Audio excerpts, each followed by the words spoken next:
Everyone and welcome to our YouTube channel target for IQ. आज इस video में हम एक इम्पॉर्टेंट अमेंडमेंट पढ़ेंगे जिसका नाम है national anti doping bill amendment 2022। इसके इम्पॉर्टेंट प्रोविजंस हैं। इस बिल के through national board of anti doping establish होगा जिसमें कॉम्पिटेंट और इंडिपेंडेंट अथॉरिटीज़ होंगी। इस एक्ट के थ्रू जो एथलीट्स हैं उनको टाइम बाउंड जस्टिस मिलेगा, क्योंकि कभी कभी डीले की वजह से अगर उन पर बैन लग गया है उसके बाद डीले होने की वजह से वो अपने स्पोर्ट्स में इन्वॉल्व नहीं हो पाते हैं, जिससे उनका करियर जो है नीचे गिरता जाता है। तो इस चीज़ का खास ध्यान रखा जाएगा कि अगर कोई भी एथलीट इस तरह के केस में इन्वॉल्व होता है तो टाइम बाउंड जो है उन्हें जस्टिस मिले, टाइमली उनका जो मैटर है वो ख़त्म किया जाए।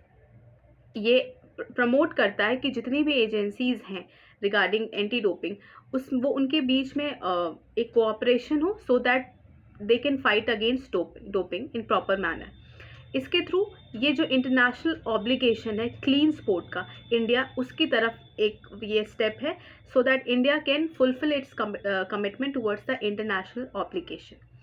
इस एक्ट के थ्रू देश भर में डोप टेस्ट लेबोरेटरीज खोली जाएंगी जगह जगह पे।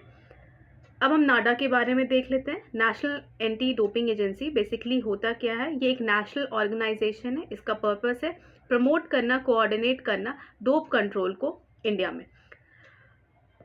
करंटली जो डायरेक्टर जनरल है नाडा की वो है रितु सैन। ओके, तो ये करंट पॉइंट से भी इंपॉर्टेंट है, हो सकता है आपसे पूछ ले कि who is the director general of NADA, तो रितु सैन। ओके, एक बार इसको हम रिवाइज करते हैं। National anti doping bill amendment bill 2022, इसके इंपॉर्टेंट प्रोविजन ये है कि इस एक्ट के through national board of anti doping establish होगा। Time bound justice for athlete का प्रोविजन है। जितनी भी डोपिंग एजेंसीज हैं उनके बीच में एक कोऑपरेशन होगा, सो दैट इस एक्ट का जो पर्पस है वो फुलफिल हो सके। इंडिया ने इस एक्ट के थ्रू एक स्टेप फॉरवर्ड किया है to fulfil its international obligation for the clean sport.